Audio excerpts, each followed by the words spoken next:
Hi guys, welcome to Love&Lust Audiobooks channel, updated daily with great audiobooks, so please subscribe to me if you don't want to miss it.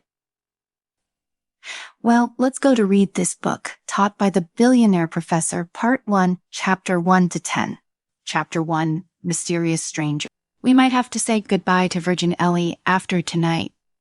Mal laughed. I didn't contemplate murder often, but I would make an exception for my friends.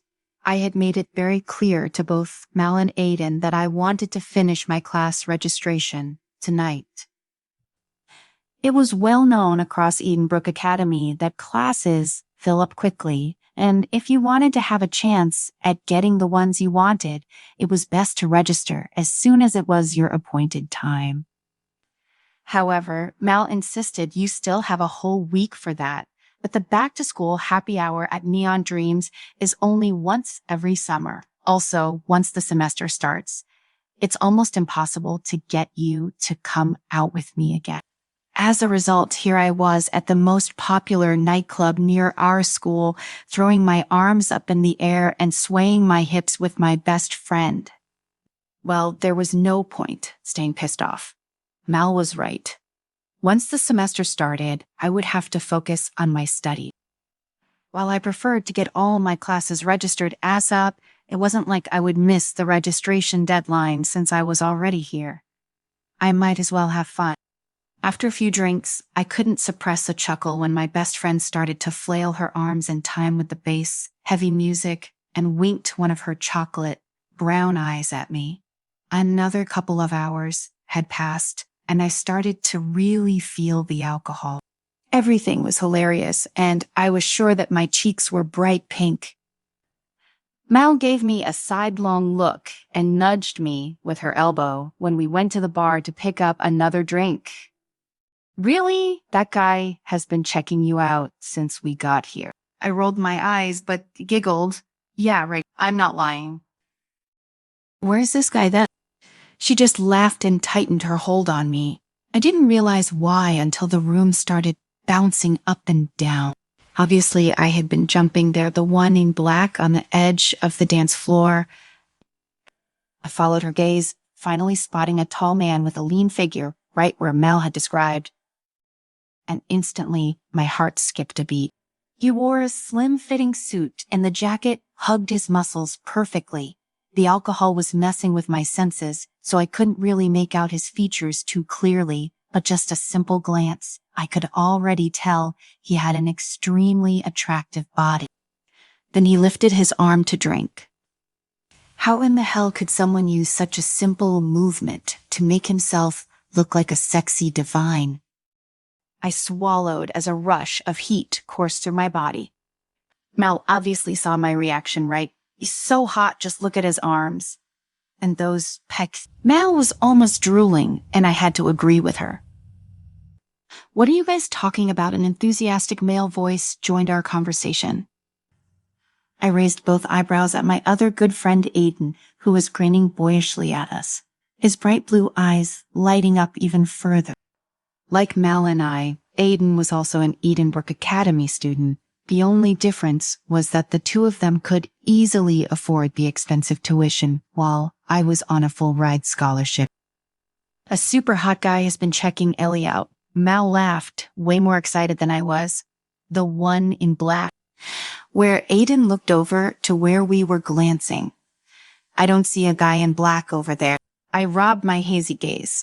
The man had vanished. For no reason at all, I was a bit disappointed. I scoffed at myself.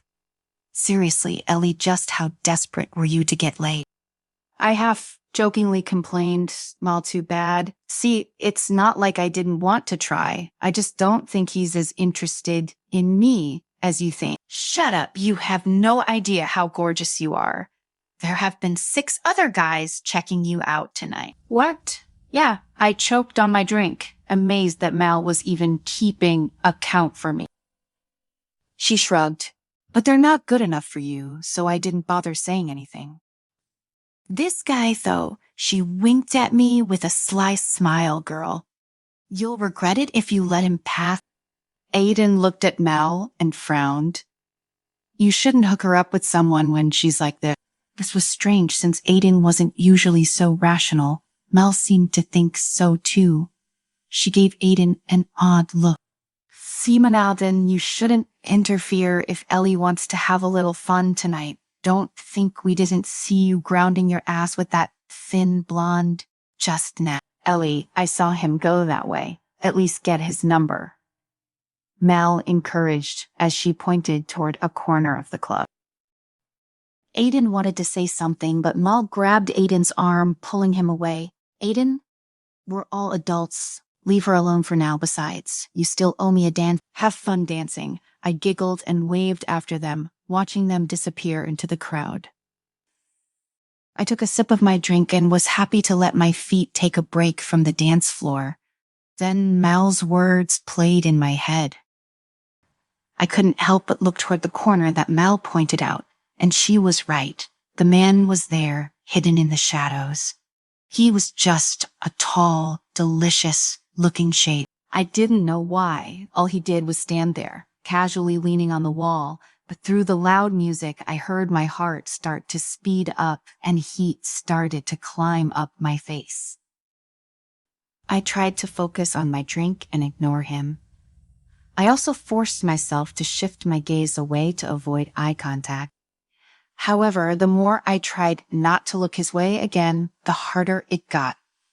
Finally, I couldn't resist the temptation and took another glance. He was still there, and my breath caught at my throat. This time, he moved a little, and a few flashes of lights landed on him. And it was very clear that he was looking at me.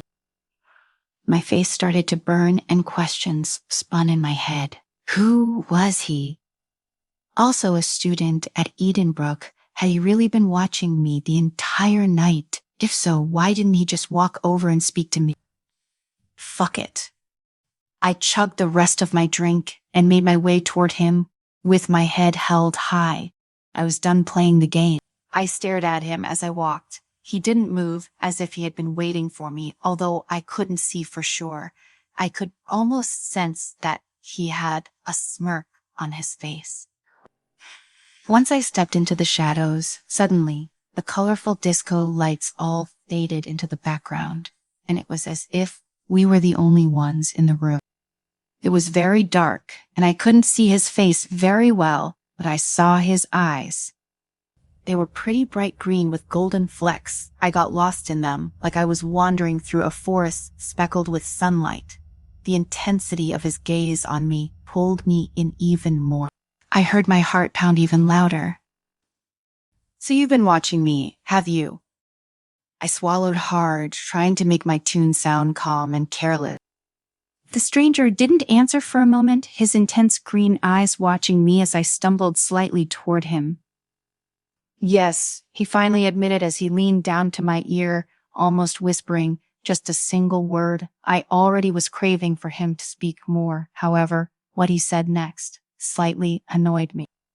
I'm surprised that it took you so long to come over. Just how cocky was this man? How was he so confident that I definitely would want to meet him? If Mel didn't lie to me, he was the one who had been checking me out the whole night. Gosh, his voice was so deep and rich, like the melody of a cello or the most luscious wine. I shook off the goosebumps and regained my cool, as irresistible as his voice was. I still couldn't help but snap back. If you're interested in me, I would hope that you're the one to take the initiative, not me. Yet, here I am. I thought you would appreciate it. I walked right up to him, trying to look into his face, but the room was spinning a little too much, and the corner was... After a short pause, the man chuckled. I suppose you're right, and I swore I could swoon. Perhaps I did drink too much tonight. His voice was much deeper than Aiden's, and even after only hearing him speak a couple of lines, I had to admit what Mel said was right. I would totally regret it had I not spoken to him. Then a firm hand found my chin. He leaned in close, and I could smell the alcohol on his breath mixed with his intoxicating cologne. Hell, he smelled delicious. I shivered with delight. I wasn't afraid. Maybe it was partially the alcohol, but he didn't seem malicious in the slightest. Then I guess we should get to know each other better, he whispered into my ear, and my knees weakened just like that. Every cell of mine screamed danger, but I couldn't help, as the alert was soon replaced by excitement. Before I could say anything more, his lips found mine. Chapter 2, Goodbye, Virginity. He pressed his body to mine and nudged me until my back was against the wall. His hands slid up and down my sides as he kissed me roughly. Although he had me trapped against a wall, he didn't grip me too firmly, almost as if he was giving me the chance to leave if I really wanted to. His kisses were similar, briefly hesitant, and as soon as I responded, they became rougher and more intense. My head was spinning from much more than the alcohol at that moment. Mal had tried to get me to mess around with guys in the past, but I always thought it would be awkward and frightening at the least.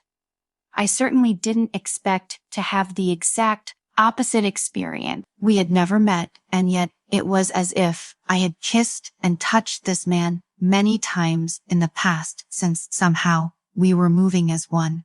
His body was warm and flush against mine, and he deepened the kiss. His tongue skillfully parted my teeth and entered my mouth, exploring every inch of it and teasing my own tongue. I moaned into his mouth. Being a virgin, my experience was embarrassingly limited, even with the help of videos that Mal forced me to watch with her. All I could do at this moment was let him take the lead, while gripping his thick, manly shoulders subconsciously. His hand slipped up from the hem of my shirt and caressed my lower back, sending electricity throughout my body. Pressure and warmth were building between my thighs. It was a sensation that was foreign to me, yet I never wanted it to stop. I almost whined when he pulled away. His eyes were only inches apart from mine, and he narrowed them as if he were trying to look through me. I couldn't believe how horny I was when I heard myself ask, "Why did you stop?" He stared at me for a moment longer and then chuckled lightly. Interesting. This may work out much better than I thought. What was he talking about? However, he didn't give me the chance to think it over. Before I knew it, he had already taken my hand. Let's find a room. Perhaps it was the alcohol, but it was most likely just the fact that this stranger's voice was completely hot. It was slightly raspy, but the roughness gave him a manliness that caused another shiver to go through me. He pulled me through the dance floor and took me toward the other side of the building and up a dark staircase. His hand was tight around my wrist, the warmth of his skin causing a spark to go through me. My heart was drumming, but I wasn't afraid. This man's posture and confidence screamed maturity. He knew what he wanted and what he was doing. However, even though his hand was tight around mine, I knew that if I wanted to leave, he would let me at any time. He pushed open a small door at the end of the hallway. A dimly lit room with the string lights hung just below the ceiling. His arm wound around my waist as he spoke again. Last chance to change your mind. I squinted into the darkness and saw a blurry, large rectangular shape that resembled a bed. I tilted my head to look at him. Still couldn't see his facial features, but I could tell he must be extremely handsome based on the shape of his nose, jaw, and chin. Would we see each other again after this? I asked. That's up to you. I gave myself 2 seconds to make the decision and walked into the room with determination. Without further words, Mystery Man shut the door behind him. I was making my way to the bed-shaped object when strong hands found my hips and hoisted me onto the piece of furniture. Confusion filled me briefly when it wasn't a soft blanket that I felt beneath my fingers, but a smooth padded counter, almost like an exam table. As soon as my ass hit the padded table, his lips were on mine again, his hands running up and down my side. My head spun and I reciprocated without hesitation, wrapping my legs around his waist and bringing him closer to me. He kissed me harder and slowly lowered me onto the table. "Be gentle with me," I murmured. He let out a light chuckle, and I was again astonished by how someone's voice could turn me on to this degree. Obviously, he heard me because he slowed his movements. However, his grip was still firm. He lowered his hands to the hem of my short dress, pushing the fabric up my thigh.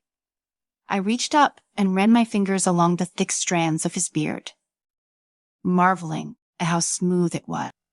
Mesmerized by his eyes, I didn't even realize that my underwear had been pulled down my legs until he lifted my wrists above my head and used my underwear to tie my hands together. "What are you—" "Look at me," he ordered. My words caught in my throat, and I did as I was told. His green orbs were illuminated by the dim lights above us. It was the only part of him I could fully make out then. I sucked in a breath when his fingers crept up the inside of my thighs, the most intense shiver going through me as the tips of them grazed my lower lip. Another moan escaped my lips, and a warm flow left my body, moisturizing between my legs. "You're so wet for me," he chuckled, and his finger kept circling around my entrance. His knee was in between my legs, keeping them apart. His body pressed against mine, but I didn't even have the mental power to appreciate his ripped, firm chest and ripped abs because all I could feel was his enormous, rock-hard arousal rubbed against my inner thigh through the fabric of his pants.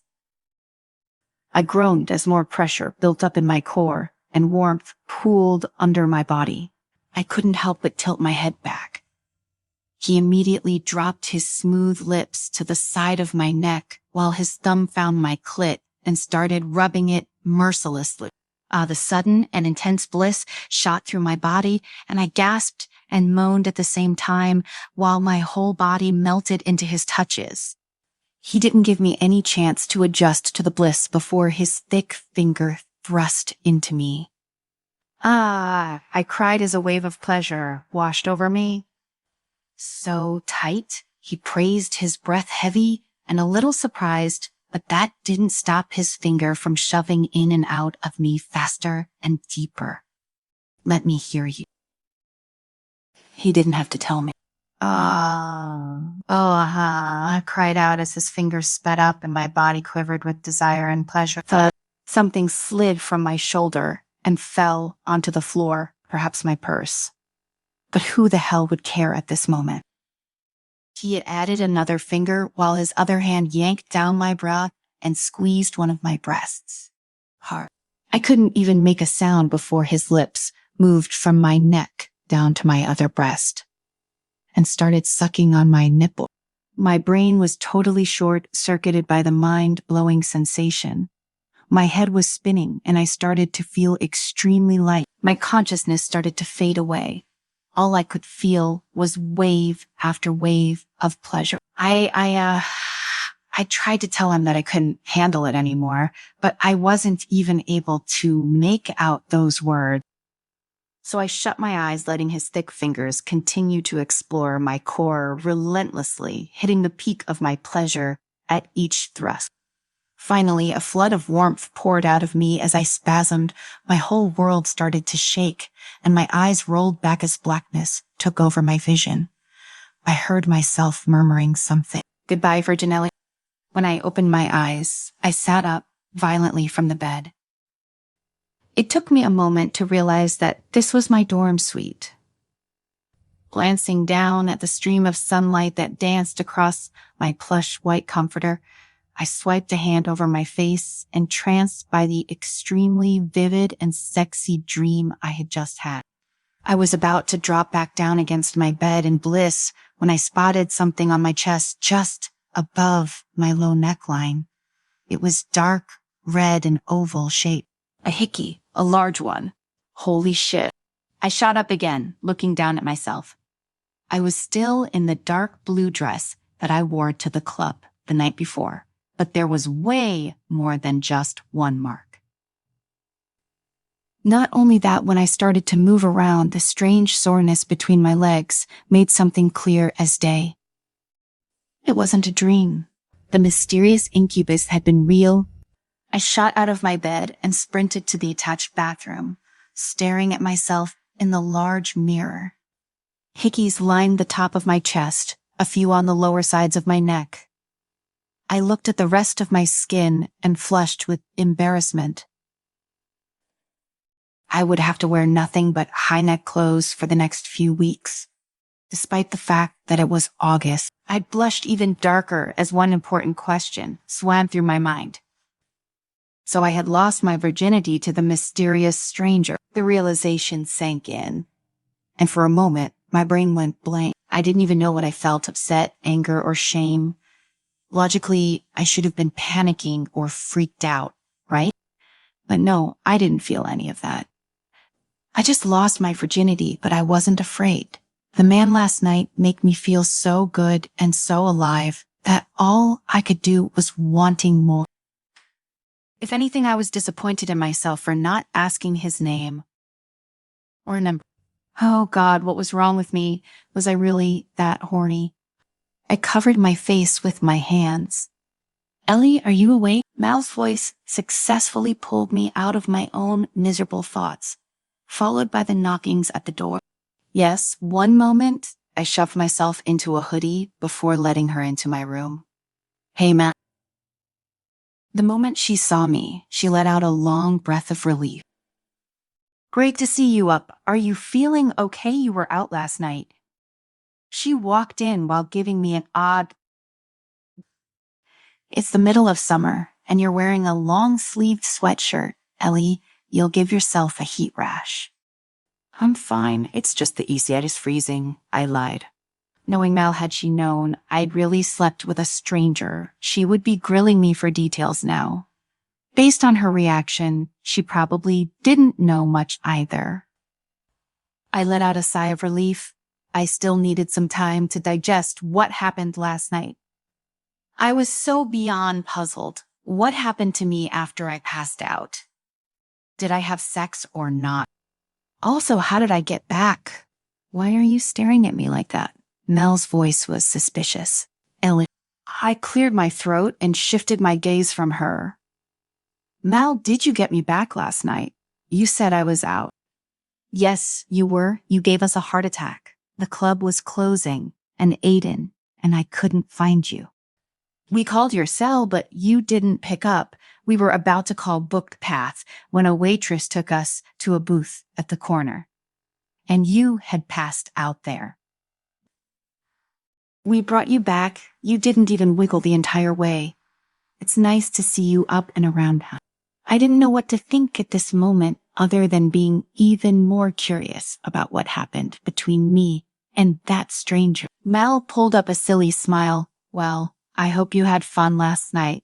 But since I was responsible for delaying you from finishing your registration, I'm going to make it up to you now. I raised my eyebrow at her suspiciously.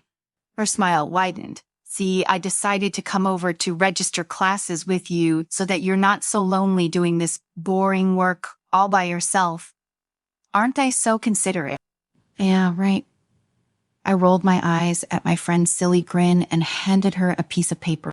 Take it, here are all the classes I've signed up for, and yes, you can be my teammate for group projects, and I'll cover your ass when the professors check attendance. Mal jumped up and kissed my cheek. I didn't need to look to know she had left a bright red lipstick mark on my face. Ellie, you're an angel. I narrowed my eyes. You have vatic seconds to clean up what you've done to my face before I change my mind. Ellie, angel, sweetheart. I'm sorry, my fault. Mal feigned an apology as she grabbed a tissue and started scraping the lipstick mark off my face. But don't you still need one more class? Yes, and that's the one I was about to do when you dragged me to Neon Dreams. Mal immediately shifted her gaze from my computer to her own as she typed in the same course according to the paper I gave her, pretending that she didn't hear my snarky comment. My theater major was required to take one literature course. Once I logged into the Edinburgh website, I realized there was only one that had available slots. English Spotlight Ethics and Morality by Professor Samuel Bennett. I stared at my screen for a few seconds before bursting into a ferocious roar. Mal, I'm gonna kill you. Chapter 3, Professor Samuel Bennett. What did I do now? Mal batted her long lashes at me innocently. You make me have to sign up for English, cheat teacher. Okay, Mal obviously had no idea the trouble she'd gotten me into. English bâtiment, Shakespearean ethics and morality. I had nothing against probably the most famous bard in all of human history, but this particular course was taught by the most feared professor in Edinburgh Academy. Professor Samuel Bennett wasn't just a difficult teacher, he was intimidating, and there were only a couple of students who managed to get an A in his class throughout the years. There were rumors that he was a harsh critic. The red marks he left on essays had been known to make some students cry. The general consensus was that if you wanted to graduate, it was best not to take any of his classes. I had a couple of choices. I could either take the course or graduate a semester later than I was supposed to. The problem was my scholarship would end at the completion of this school year. I gritted my teeth as I signed up for the infamous course. Mal leaned over, took a peek at my screen, and gasped, "Professor Bennett." "Now, you know how serious this is." I glared at her. Her face turned from confused to pitiful and then a hint of amusement. "Of course I know." She smiled slyly and winked at me. All right, there was no way my definition of serious was the same as her. Then she commented, "All I can say is charge your phone before you go to his class." Yes, I don't need you to remind me to take pictures of the notes on the whiteboard. Girl, Mel wagged her finger at me with a mysterious smile on her face. "I'm sure by the end of the semester you'll thank me for my advice. You should thank God that you're still alive." Mel just burst out laughing. I dragged my feet as Mel and I made our way to the heart of campus, where each of our classes was taking place. "Hey, don't worry so much," Mal said, throwing an arm around my shoulders as we walked. "You're probably the smartest student at this school. You're gonna do just fine in that class." I know it. I grimaced, but thanked my optimistic friend before we parted ways. My imagination was swirling with terrifying possibilities of what this professor would be like. His face was probably covered with sharp features, his mouth in a permanent frown. His eyes were probably red, his hair slicked back and perfect. The lesson was supposed to be held at Lecture Hall Book. That was strange. I knew that room. It was one of the biggest classrooms on campus and could easily hold a couple hundred students. However, the literature courses were limited to about 30 students per class. Why would it be held in a lecture hall? I found the classroom and slipped inside, immediately feeling the nervous tension permeating the space. The large size of the room only added to my nerves, making me feel small and insignificant. But that wasn't what caused my eyes to nearly bug out of my head. The room was completely packed, and there were way more than 30 students in there. I had to take a seat in the back. A light chatter filled the room, but not nearly as much as there was in my other classes. I clearly wasn't the only one anxious about Professor Bennett's strict reputation. I clenched my fists in my blue Edinburgh Academy uniform skirt. I couldn't believe I'd put myself in this situation. This was my last year, and I was on the right track to graduate with straight A's instead. Now, I had to worry about an elective because I went to the stupid club. I wanted to strangle myself. Sighing, I took out my notebook while listening to a couple of girls chatter in the row in front of me. "So, are you actually enrolled in this class?" An elated giggle. "Nope, I'm just here to watch Professor Bennett's dreamy face. It's kind of a stress reliever." "I hear ya, that's exactly why I'm here, too. This man should not be teaching. How is he not a freaking model?" I stared down at my desk in shock. So the majority of these kids were just here to lust over the professor. I shook my head in disbelief. Who was this man, and why was he so popular?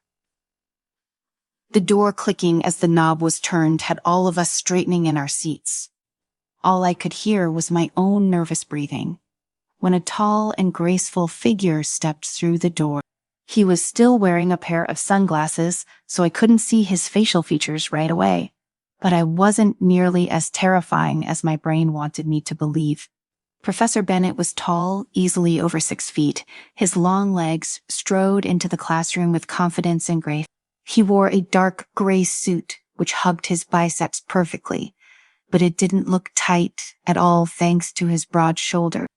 He was clean-shaven, and his wavy dark brown hair was cropped neatly, the medium-length strands clearly styled with just the right amount of mousy, making it look well groomed without being greasy.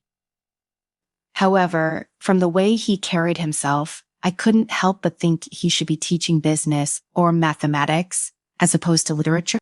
The moment he entered the room, there was no doubt that he was the center of attention. Most professors were the center of attention in their own classes, however. Not like this. He was the only one who made his students think he was authoritative as a king and charming as a prince at the same time.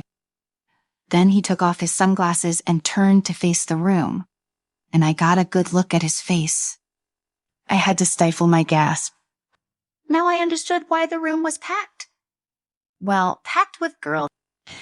His face wasn't as angry or angular as I thought it would be, but he did have a square jaw and clean, thick eyebrows that made him look stern. He also had the prettiest eyes I had ever seen, a vibrant green color, almost like a jade stone. Even from my seat toward the back of the room, they completely enraptured me, pinning me to my seat and causing my jaw to drop. My heart stuttered in my chest. He was gorgeous, but that pair of eyes, I swore I'd seen them before. Chapter 4. Stay behind. I swallowed and pressed my thighs together tightly, shocked at the tingle that went through me. When Professor Bennett made it to the front of the lecture hall, he glanced through the room. I could feel each student stiffen as he settled his gaze on them.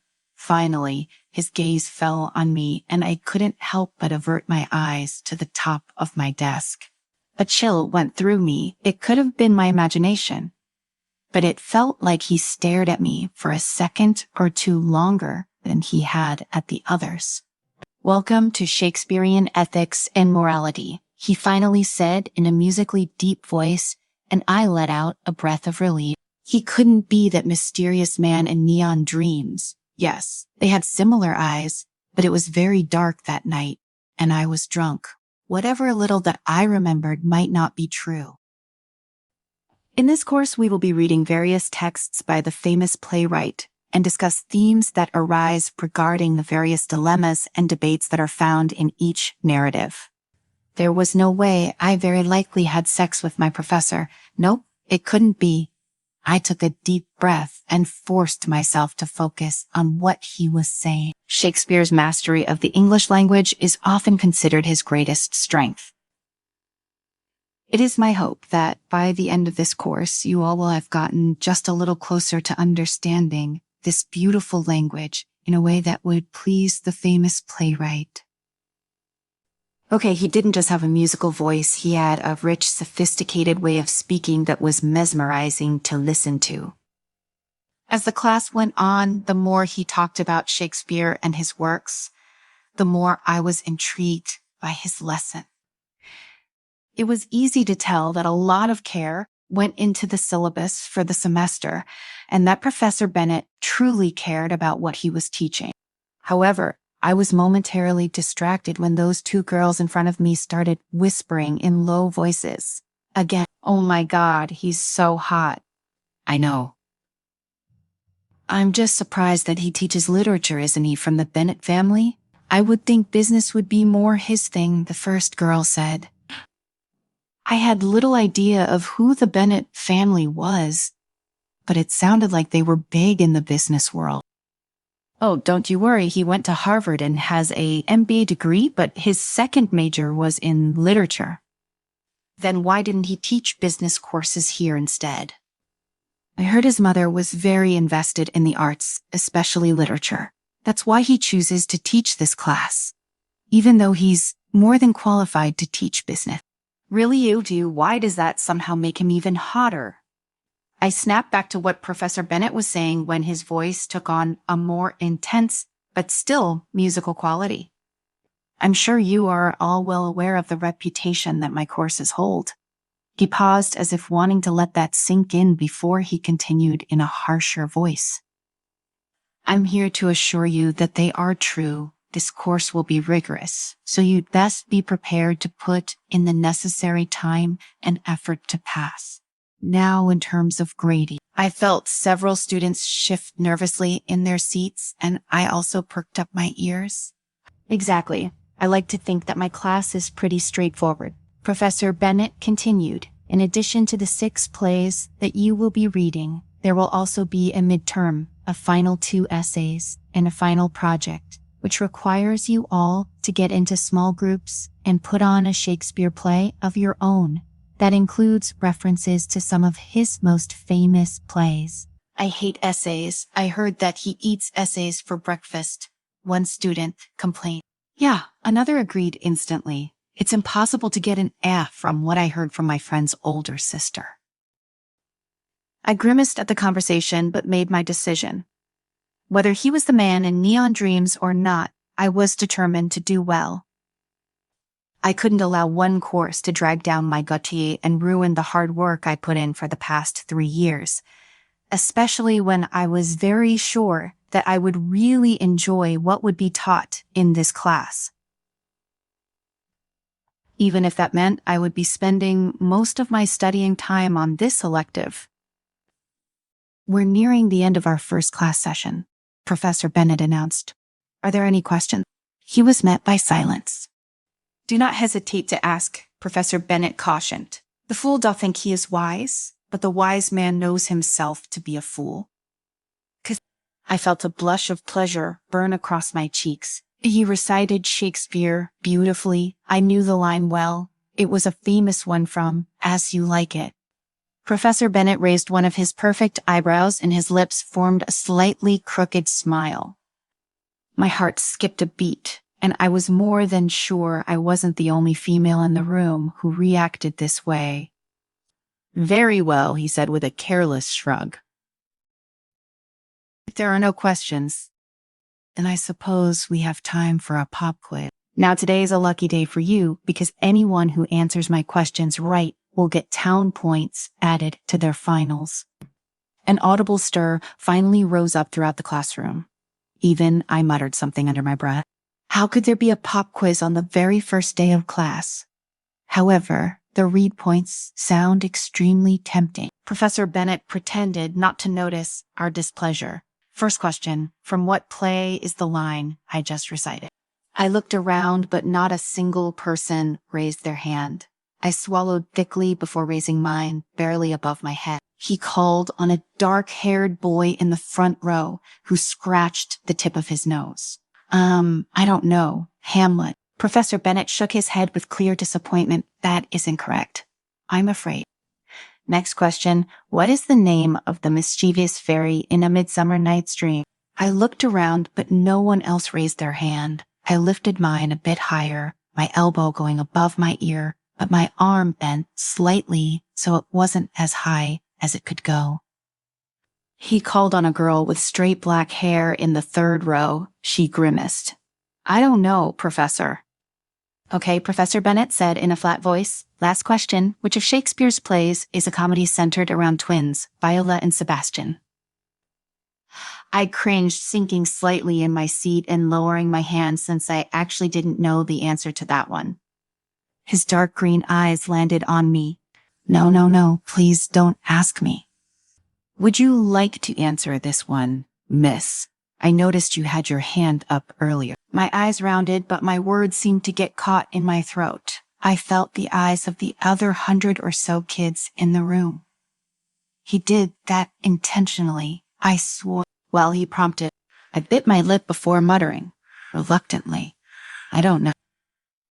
Shame colored my face further, but I felt like I had to offer some kind of information, so I rushed to say something. But I know the answers to the first 2 questions. The quote you mentioned earlier is from as you like it. 'Cause from Act 5, Scene 1 to be exact, the name of the mischievous fairy is Puck. That play is actually one of Shakespeare's most beloved, even though it's not as popular as Romeo and Juliet. I bit my lip when he put a hand up to stop me. That is quite enough, he interrupted in a low, scolding voice that had me sinking further in my chair. He narrowed his bright green eyes at me. You will learn quickly that I expect direct answers to the questions asked of you, not answers to questions that I did not ask. I swallowed and nodded my head, averting my eyes. Yes, sir. I'm sorry, sir. It won't happen again. It was silent for several seconds. When I dared to look up again, I found that the professor was staring at me with an intense but unreadable expression. That concludes our class for today, he said stiffly. You are dismissed. Then his gaze settled right on me. I shivered as the other students quickly packed up and filed out. Professor Bennett didn't look away from me as they left, one by one. Except for you. I'd like a quick word with you, if you'd kindly stay behind, Miss. Chapter 5, would he know it was me? I wanted nothing more than to throw myself underneath my desk and curl up into a ball. I watched dejectedly as the rest of the students gathered their books and notebooks before making their way out of the room. Several of them glanced my way and even gave me wide-eyed sympathetic looks. What was impressive about that was that I didn't know any of them. They didn't know me but felt like they needed to wish me luck anyway, considering who I was going to be dealing with. In a short minute, Professor Bennett was watching me carefully, almost like a guard who was tasked with making sure the prisoner didn't escape. I tried not to shift under his stern gaze much too soon. The last student left the room, shutting the door behind him with a very audible click. For a moment, I just sat there staring at my desk. I wasn't sure what to do. Should I go up to him? He could tell me whatever he needed to from this distance, couldn't he? My brain felt like it had shut down as I pondered what I should do next. Professor Bennett didn't speak. The uncomfortable silence stretched on, and I kept my eyes down. Why did he ask me to stay behind out of every other student in the class? It was just my kind of luck that the most feared professor in Edenbrook had singled me out. It had to be because of the way I spoke out and tried to cover up the fact that I didn't know the answer to the question. He asked me. Did he consider that an act of disrespect? If so, what would he do about it? Or was it because of something else? What if I couldn't help but think? What if he was the man in neon dreams? Would he know it was me? Myth. My head shot up. Professor Bennett was watching me just like I knew he would be. He lifted one hand, gesturing to the front of his desk, clearly indicating that I should stand in front of him. Unfortunately, I had already packed up my stuff. I was cursing at the fact that it would have been a great way to stall the inevitable. I couldn't help but keep my head lowered as I made my way toward him. The room felt miles long as I crossed it, but I wished it could be even longer. I suddenly wanted to kick myself. I hadn't done anything wrong. There was no reason for me to feel afraid or ashamed. I lifted my head and forced myself to meet the stern professor's gaze. My eyebrows furrowed slightly. There was something familiar about Professor Bennett. I was certain that I didn't know him, but perhaps I had run into him before on campus.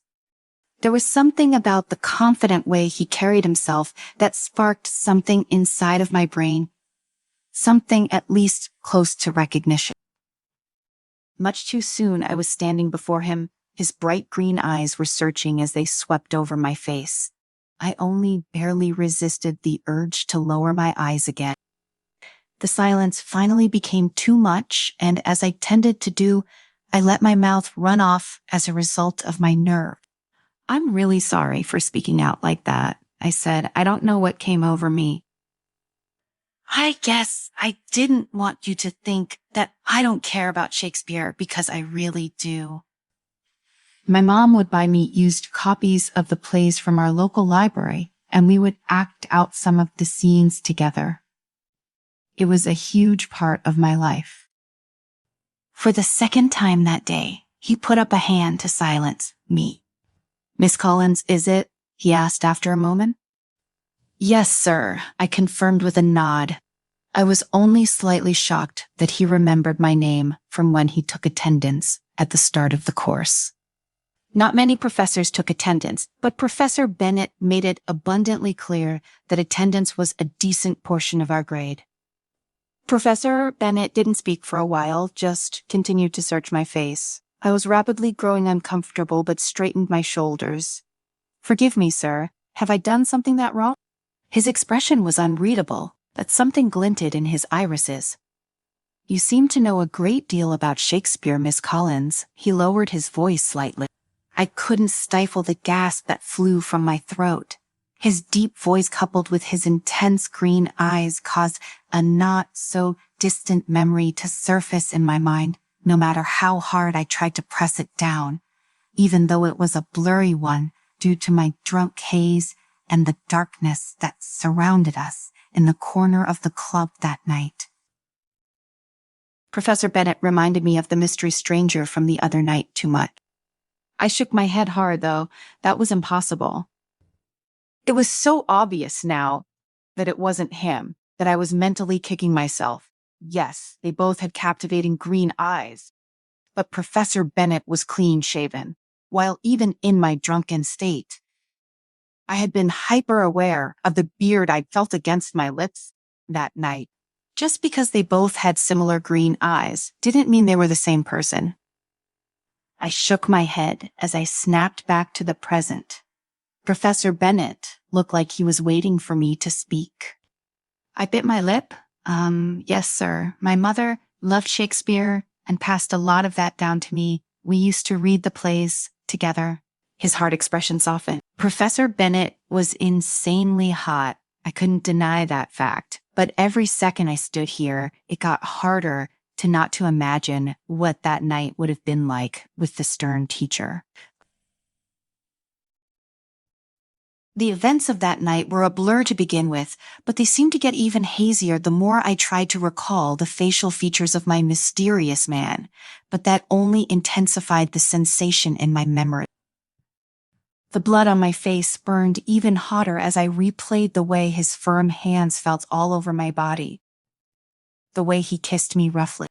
Every nerve in my body had started to sing that much. I remember. "What the hell, Ellie?" Focus, Miss Collins. I looked up into Professor Bennett's strict green eyes. His thin lips were pressed together in a line. "Just this once. However, if you speak out that way again, I won't be so forgiving." I felt my core heated at his words of "won't be so forgiving." What was I thinking? Why was my body feel so warm thinking about him punishing me? "Gosh, stop your stupid mind." Ellie, my throat tightened.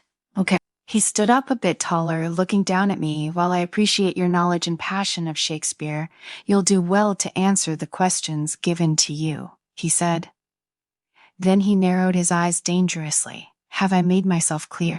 My face once again burned, but I forced myself to stop swooning over my professor and answer the question directly as he demanded. I firmed up my expression and nodded. "Yes, perfectly." He nodded. "Very good. You may go." I turned to do so when something on his desk caught my eye. There was a lanyard on his desk, sticking out slightly of his duffel bag. It caught my eye because it was a vibrant neon blue color with glowing purple clouds. It was a lanyard from Neon Dreams. I couldn't keep the surprise from spreading out over my face. "Professor, may I ask you a question?" Professor Bennett looked momentarily confused, but he nodded. "Yes, you may." I hesitated but asked, before I could chicken out, "Do you go to Neon Dreams often?" His expression darkened, and I swallowed thickly, waving my hands in front of my face. Sorry, I shouldn't have asked. It's just that..." He put up a hand to stop me once again. His expression was calm, almost bored. It would be inappropriate to pry into the private life of your professor, don't you? Think his bright green orbs bore into me as he continued, just like it wouldn't be appropriate for a professor to ask that kind of question of his student. I grimaced and ducked my head. Yes, sir. I apologize. You're dismissed, Miss Collins. I bit my lip and fled from the room, trying to stomp down my embarrassment. So, I straightened the collar of my crisp white dress shirt before glancing at Mel questioningly. So what? I asked. Mel and I had just arrived at the tiny theater we worked at. I pushed the double glass doors open and gestured for her to walk in ahead of me. She spun on her heel and pinned me with a look of disbelief.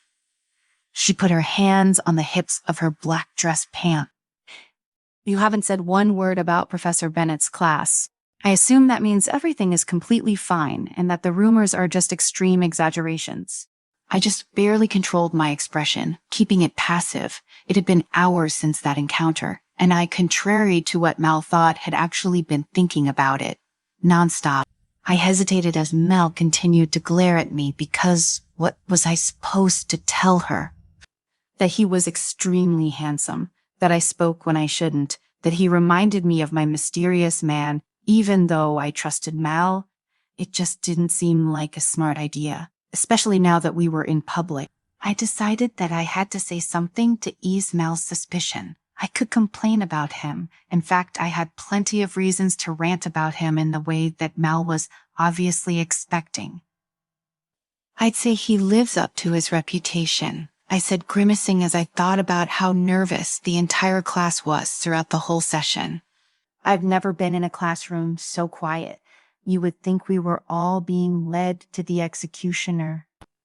Is he really that bad? Mel asked with wide chocolate brown eyes. She sounded guilty, obviously still feeling responsible for me having to take the class. The class itself sounds like it's going to be pretty fun, I said, wanting to let her off the hook a little bit. But Professor Bennett is terrifying. He almost looks like he wants to murder us sometimes. He gave us a pop quiz on the first day. Mel shook her head in disbelief. We made our way through the foyer of the tiny theater. Riverstone Theater was an older building, as many buildings in New York tended to be, but I also felt like it had a character with its wooden fixtures and dark colors. We waved at a couple of our fellow ushers as we entered the auditorium. Mel and I huddled toward one side of the theater near one of the emergency exits. The show wasn't starting for another half hour, but audience members were already starting to file in. Again, I'm sorry you had to enroll for that Shakespeare class, Mel said, after a moment. It's fine, I told her sincerely and waved her off. I've had difficult professors in the past. I think I'll be okay. I'm the goody two-shoes scholarship girl. Remember? Mel brightened, looking relieved. Yeah, you probably get him to lighten up in no time. However, she frowned immediately when I cringed. What she demanded. I blew out a breath and told her about how I tried to impress the professor by answering the questions that were not asked of me. He's probably out to get me now, I said, my shoulders slumping. Mel patted my back sympathetically, but then stiffened. Ellie. I followed her gaze, my jaw dropping when I saw Professor Bennett entering the theater. Chapter 6. A Knight in Shining Armor. I stepped behind Mel, hoping that the quick movement wasn't too eye-catching. Panic was causing my heart rate to spike. I stared in absolute disbelief as Professor Bennett casually made his way toward a seat in the back of the small theater. Why was he here just to watch a show? But he was completely alone. How many people would go watch a show by themselves? Well, I took it back. Riverstone Theater wasn't very far away from Edenbrook. We had students watch shows all the time, but most of the students came to get extra credit from their professor. That is him, isn't it? Mel asked with shock, although it was clear from her tone that she knew the answer. Speaking of the devil, this is some cruel trick of fate, I hissed at her. We watched Professor Bennett for a moment. He pulled a clipboard from seemingly out of nowhere and jotted something down. Maybe, Ellie, Mal said in a bemused voice. She giggled and nudged me lightly in the rib. Do you know how many girls would kill to be in your place? Look at him. The rumors about him being hot were definitely true as well. Did you take my advice and charge your phone before his class? I couldn't even roll my eyes at the jest, too nervous about the professor noticing me. If we ran into each other, I doubted that I would be able to act normal. I swallowed thickly. Maybe I should try to leave early, I mused out loud. I might be able to duck out before the show ended. That way, it would be unlikely for us to bump into each other. You can't leave early tonight, Mel hissed at me. We're supposed to be helping out at the VIP event afterward, remember? I cursed under my breath. Mel was right. I forgot about that. It was for donors of our tiny theater, and it was extremely important for us to make a good impression. I would just have to hope and pray that Professor Bennett never noticed me. I groaned suddenly as another thought hit me. He's probably a donor. He's most likely going to be at the event. Mel patted me on the shoulder, consolingly. It's going to be fine, she said. You shouldn't run away from this anyway. Professors like him feed off fear. You need to show him that you aren't afraid of him. He'll respect you a lot more after that. I couldn't really blame Mel for her optimism. She couldn't know the real reason why I wanted to avoid Professor Bennett. It was difficult to imagine how she would react if she knew the truth. The show was about to start, so Mal gestured for me to help guests toward the front of the theater so that I would be further away from Professor Bennett. I did my best to hide behind the taller patrons so that I was completely covered. As I moved through the row, I was relieved when the lights dimmed. There was no way Professor Bennett would notice me now. Until the VP event after the show. That would. Luckily, my attention was soon drawn by the actors and actresses on stage. The women wore poofy dresses and feathers in their hats, but they were still somehow able to jump and dance wildly on stage. Despite my anxiety about the upcoming event, I was momentarily mesmerized by the talent of the star. It was shows like this that made me want to major in theater for a long time. I was planning on majoring in something like business, finance, or computer science. Those were more realistic choices since I needed to be able to help support my family after graduation. If I hadn't discovered Edenbrook Academy and its programs that essentially guarantee jobs for their graduating students, I probably would have. Luckily, Edenbrook gave me the chance to study something I was truly passionate about. One day, I would make it to Broadway. I would love to be an actor, but being a playwright would be great as well. I just wanted to be a part of the theater community in some way. I adored storytelling in this form.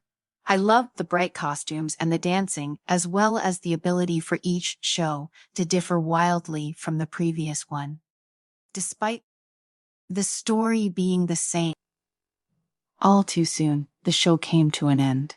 I clapped along with the audience as the actors and actresses rushed to the front of the stage for the curtain call. They took turns bowing and curtsying while the crowd roared with applause.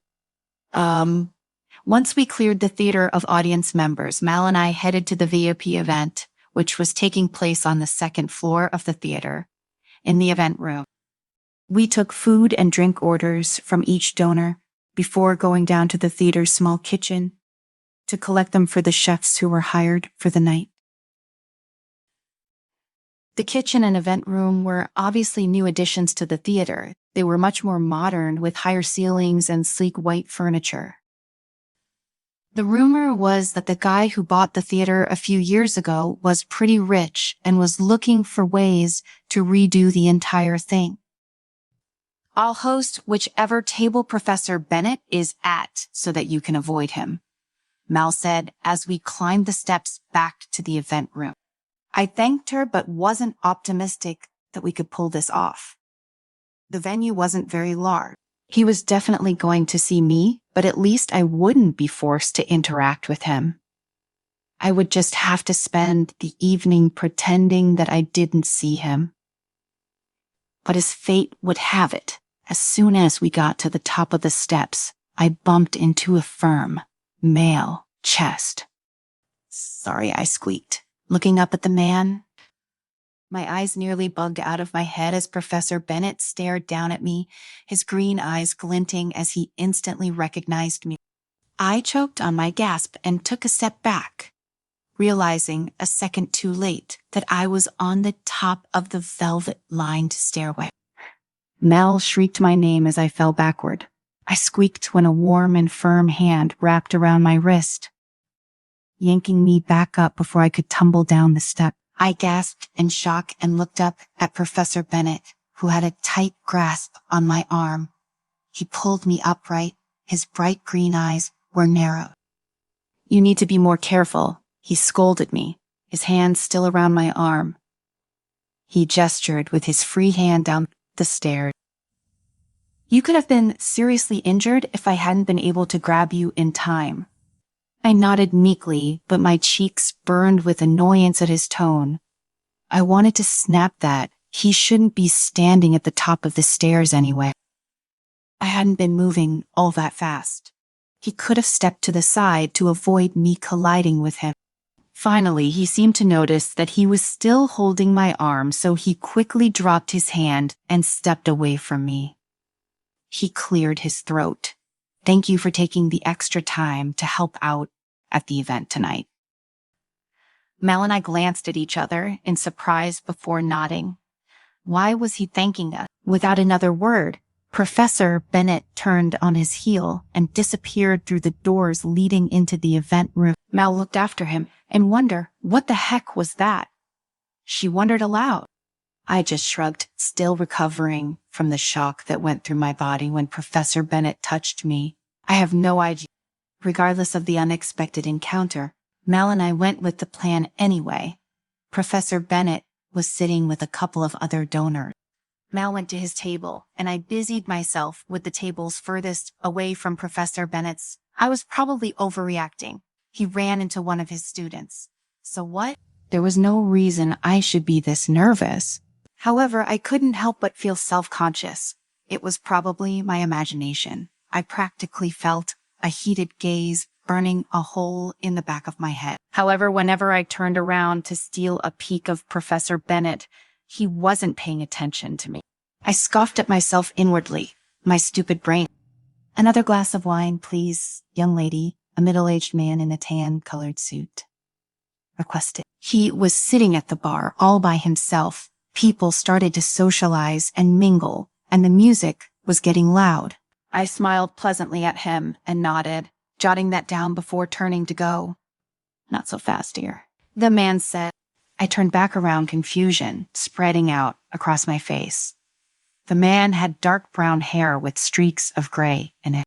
His cheeks were also tinted pink from the alcohol. His dark, almost black eyes were half opened as he leered openly at me. I grimaced but kept my smile, reminding myself that he was one of the donors. Yes, sir. Is there anything else I can do for you? I shivered when he grinned at me and leaned toward me. He patted his thigh. Come sit on my lap. I couldn't keep the disgust out of my tone. No, thank you. I turned to go again, but my wrist was snatched from behind. I gritted my teeth and tugged at my arm. Let go. It was an actual order. I made my voice low, hoping to intimidate him or at least shock him into letting go of me. Unfortunately, while I was strong and confident, I was still just barely over 5 feet tall and likely much weaker than this middle-aged man. The music was loud, and they had dimmed the lights so people wouldn't notice what was happening between the two of us. I wasn't shocked at all when the guy laughed, tightening his hold on my wrist and pulling me toward him. I looked around at the other patrons, but they were too engrossed in their own conversions. I wondered briefly if I should scream, but then decided against it. I could handle myself just fine. Please let go of me, I said again, tugging away more firmly. I really need to get back to work. I didn't want to cause a scene, so I kept my voice low, speaking through my teeth. Let her go. We both looked up to see Mel stalking toward us angrily. She got right between me and the guy, putting her arm between us, causing the guy to finally let go of me. Mel, it's fine, I said, putting my hands up toward her in a soothing gesture. Quite a few people were staring now. Stupid little bitch, the guy snapped, standing and pushing Mel away. Thankfully, my friend didn't fall. She stayed upright and glared hatefully at the guy.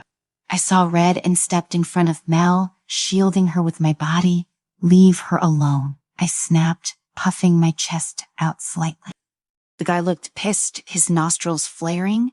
He stood up to his full height, which was much taller than I thought. His large hand shot out, his fingers outstretched as if he was going to grab me. I watched as a blur of gray appeared in front of me. Greg, that's quite enough, Professor Bennett snapped. His back was to us, but I could easily imagine the way his green eyes would darken as he spoke. I wasn't going to do anything, Mr. Bennett, the man Greg said in a too innocent tone. It was clear that Professor Bennett didn't believe him. He stepped back so that he could put an arm around my shoulders and pulled me behind him. I looked up at his face to see that he was livid. Another shock went through me at the physical contact. Go home, Greg, Professor Bennett said in a hard voice that caused a chill to go through me. Greg narrowed his dark eyes and looked briefly at me before actually obeying and leaving the room. It was silent for a couple more moments after Greg left. I just looked up at Professor Bennett in awe. A light seemed to glow around him as if he was a knight in shining armor. I blushed. He was mine at that moment. Chapter 7. It was all worth it. Samuel, thank you. That will be all for today. I spoke in a firm voice as I officially ended the meeting. My employees nodded respectfully to me, thanking me and one another as they gathered their papers and briefcases before leaving the room. I watched them go, taking my time as I put my own papers in order and stood from the thick leather chair at the head of the long meeting table. I didn't have my lesson at Edenbrook until the afternoon, so I spent the morning in my company, the team leads, and I just finished going over the status of the Riverstone Theater restoration project. It wasn't as profitable as the team had planned. Yes, it was definitely bringing in some revenue, but nothing compared to some of the talent agencies and other larger theaters that I owned. However, I have been able to justify putting time and money into the rundown building because we had been using it for publicity and marketing purposes. The truth was, the revitalization of the small theater was my passion project. I wanted to make sure that Riverstone Theater stayed afloat for my mother. When Mother was alive, we would go to Riverstone Theater together. Even as a child, I found it odd that she preferred the old, dilapidated building to the more pristine and well-cared-for theaters on Broadway or anywhere else in New York. Really, she saw the potential in the theater, I think. More than that, she adored the character. She saw life and worth in the old wooden fixtures and the creaky velvet-lined seats. She loved to watch the Nutcracker, especially around Christmas time. She thought that the tiny local theater put on the best rendition of the old tale. We went to dozens of plays and musicals together during my childhood. I treasured each of those memories. I would see to it that Riverstone succeeded for her. Once I got back to my own office, I reached into my briefcase and pulled out a flyer advertising auditions for our theater's rendition of A Midsummer Night's Dream. It was another favorite of my mother's and so naturally mine as well. I had snagged the flyer from the theater a few days earlier when I was there doing my rounds. I couldn't help but think of someone when I saw it. Ellie Collins, the girl from Neon Dreams. Going to a club and picking up a random woman for a night was never my thing. When it comes to sex, I'd much rather have full control. I know what I want and how to get exactly how I like it. I was at Neon Dreams that night because I had to. and I thought she was the woman I was supposed to meet. I'd been watching her the whole night, and her raw enthusiasm intrigued me. She was genuinely having a good time, as if she wasn't there to impress anyone. As soon as she sauntered up to me that night, I decided I was going to turn her away. But then I saw her clear, warm caramel eyes. So eager and yet still innocent, as if she wanted to prove herself in a way that was endearing, and it stirred something dark inside me. Perhaps it was the alcohol, a rush of desire coursed through me, and I couldn't help but kiss her.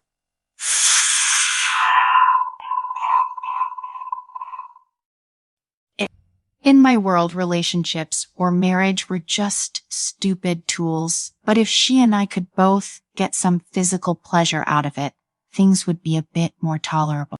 So I took her to the back room. Before I knew it, my hands were exploring every part of her petite frame. She was such a good girl there, so wet and ready for me to claim her. I pressed a hand to my lips, remembering how sweet she tasted and how warm her body was against mine. I shook my head hard. Even after these many days, I still couldn't get her out of my mind. Fuck. I was surprised by her comment about being a virgin, and that was when I saw her Edenbrook student eye that fell on the floor. Realization hit me there. I screwed up. I'd gotten the wrong woman. Fucking an arranged marriage candidate was one thing, but fucking a drunk, innocent girl who was a student at my school. No, I would never do that. It took all my self-control to force myself away from the girl. I also paid the waitress a fat tip to ensure her friends came to collect her. And of course, with my luck, when I reviewed my class roster, she was there. I wasn't sure if Ellie Collins recognized that I was the man she was with in Neon Dreams. It was dark, and she was quite drunk. So I had her stay after the class, just to test her reaction. Thankfully, she didn't seem to remember good. That meant I would be able to keep it professional going forward. It wouldn't happen again. My office door burst open and Gregory Hansen burst through it. I raised an eyebrow as I took in his large, angry eyes and gritted teeth. "How dare you fire me, Bennett?" he practically roared. I stared at him, shifting my attention to the security guards and the HR manager who ran in after him. "Sorry, Mr. Bennett, Cynthia, my HR director apologized. We couldn't stop him." I stood slowly from my chair, narrowing my eyes at Greg. I was appalled that he had the nerve to show his pathetic face to me. "Get out of here on your own," I said as calmly as I could, despite the circumstances, or I would have you thrown out. Greg was red in the face, a vein appearing on his neck, and looking ready to burst. "You had no right to fire me," he yelled in a loud, booming voice. "I'll sue you for letting me go without a real reason. I will not stand for this kind of injustice. This is discrimination." "I had more than enough of a reason to let you go," I sneered. "Like hell you did." Greg snapped. He pointed an accusing finger right toward my face. "You had no right to fire me just because I got a little drunk the other night. I didn't do anything wrong." I nodded to Cynthia, who pulled out her phone and started on September a logo. "You received kickbacks from a marketing company in exchange for awarding them lucrative contracts, which cost the company Nianwu and Team Eat Our Re-" Greg's furious expression crumbled, and he slightly agate. "On Marchley University, you submitted falsified expense reports exaggerating your business-related expenses and causing the company to overpay you for Shutukul Town." His face started to pale. "Cynthia wasn't done yet. On December East Security, you used the company's credit card to pay for a banquet event. It was supposed to be for customer relationship building, but in reality, it was for your daughter's sweet 16 party." Gray's eyes darted nervously from Cynthia to me as the weight of the evidence against him sunk in.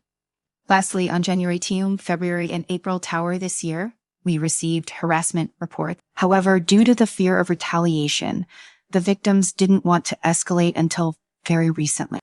The pathetic bastard couldn't argue back. His mouth opened and closed over and over like a fish as he stared at Cynthia. Cynthia shared a sly look with me. Greg had been a headache to deal with. Unfortunately for her, it was taking quite a while to collect the necessary paperwork in order to justify firing him. When I handed the evidence to her this morning, she was shocked. Normally, I didn't feel the need to intervene with my HR director's day. Today, responsibility because that was her job. But what happened in Riverstone had me call up my private investigator and pay a decent amount of money to speed things up. I nodded to the security guard who had now grabbed Greg's shoulder, trying to remove him from my office. Greg's whole face turned red and he turned his angry glare at me. You can't pretend that you're firing me just because of all the... He started to stalk toward me, almost as if he was going to lunge at me, but our burly security guard quickly apprehended him, pinning Greg's hands behind his back. Even as he was being physically dragged out of my office, Greg wasn't done yelling. This is all because of that little bitch you were protecting last night. You can't fool me, Bennett.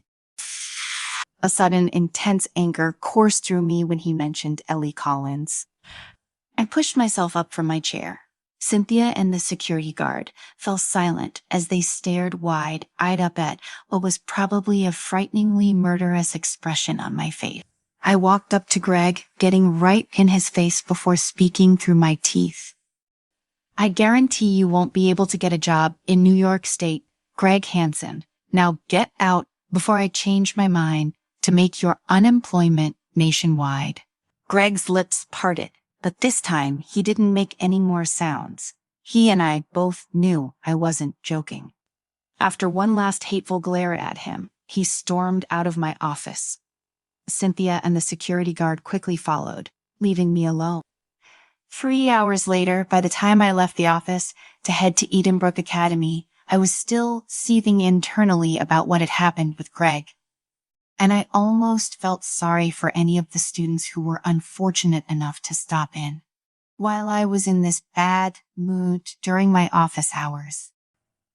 This definitely wasn't the first time that I fired an employee. I viewed the unpleasant core as a business transaction. However, this time I had some personal stake in it. Ellie Collins, my students, certainly didn't deserve to be treated the way she had, nor did she deserve to be called the horrible names Greg was spewing. Greg almost laid his dirty hands on her, and he needed to pay for his actions. If that meant I had to pay thousands of dollars to my investigators just so I could get rid of him today. Versus a couple of months from now, I was willing to do that. It was all worth it. I was just about to leave the literature building and call it a day when I heard a few high-pitched laughs. I glanced between the little alley between two buildings, recognizing a few of the girls who sat in to watch my lecture. And in the middle of them was Ellie. It seemed that she was in trouble. Chapter 8. Good girl. Ellie. I knew the dreaded day would come eventually. It had only been a matter of time before I was confronted by Edenbrook's own campus. Mean girl, Penny Scranton. I noticed the annoying dark-haired girl was also in the Shakespeare class, sitting a few seats away from me, but it wasn't easy to ignore the hostile glares she sent me throughout the class period. This wasn't the first time Penny singled me out as a target for bullying. We unfortunately had a history that spanned the last 2 years. Most people here knew that I was at Edenbrook on a scholarship. In many of the students' minds, I didn't belong at the prestigious university if I couldn't afford it with my own money, or really my parents' money. I was lucky to have gone through freshman year without crossing paths with Penny, and the pranks were mostly harmless at first when they started. During my second year, I learned quickly not to leave my bags unattended, even for a second, at my desk. One day, I found a hairy tarantula nestled in between two of my textbooks. About a month later, my shampoo had been replaced with glue. I tried my best to ignore those jokes, but was mainly amused that she was stooping to such childish pranks. Toward the end of my junior year, however, Penny took a step too far and somehow had my answers on a huge test tampered with. I got the multiple choice test back to find I had gotten every single answer wrong. I was shocked, but reread the test and realized that those were not the answers I had put in initially. Fortunately, I was able to prove to my professor that I knew the answers, and she was nice enough to let me retake it. I was mentally prepared that since this was my last year here, Penny Scranton would probably do her best to make my life a living hell. It was just a matter of time before she would begin to act out. Sure enough, it wasn't even 2 weeks into the new semester, and here she was. Penny appeared in front of me, flanked on either side by hostile-looking girls with heavy makeup and matching sneers. Penny's dark, straight brown hair was always perfect, and some loose strands were held away from her heart-shaped face with glittering silver pin. Her nose was slightly pointed as she tilted it up at me, and her almost orange eyes blazed as she stared at me. One of Penny's sidekicks, a stocky blonde, threw an arm around my shoulders, pulling me toward the side of the building. I nearly dropped my $500 textbook as she yanked me along. "Ellie," she shrieked, "I dropped an earring over here. Could you be a dear and help me find it?" It was obvious that this was a lie, so I dug my heels into the ground and tried to pull away, move. "I don't have time for this," I spat between my teeth. "Don't be such a bitch." I heard Penny snap, putting an arm around my shoulders as well and hauling me into a tiny alleyway between two of the academic buildings. "It won't take long. What is it?" "Think you're too good to help us."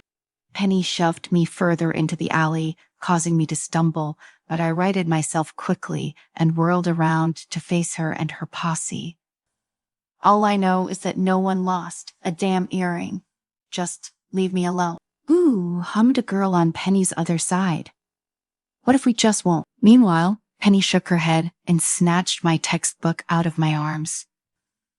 "Give it back, bitch," I spat, lunging for her, but the other two girls grabbed my arms and forcefully pushed me down, so I was kneeling in front of Penny, who looked down at me hatefully. "You need to stop walking around here like you actually belong, you piece of trash," she hissed in my face. I tried to pull away, but the two girls were ganging up on me. "A dumb bitch who barely passed her classes last year doesn't get to tell me I don't belong," I sneered. "I bet you even paid the professors to give you barely passing grades, didn't you?" "You'll regret that, you useless little beggar sluts," Penny said in a low voice. She smirked. "Tell you what, I'll think about forgiving you if you stay away from Professor Bennett." "I obviously can't do that," I said, slowly enunciating each word as if Penny was a toddler. "I'm enrolled in that class and needed to graduate. You're out of luck if that's all you wanted from me." Penny shrugged carelessly, holding my textbook in one hand. "No skin off my back," she said. "I can think of another way you can repay me for your disrespect." I watched in absolute horror as she opened up my textbook and started to tear out the pages, one by one. "What the hell are you doing?" I shrieked. "Stop that."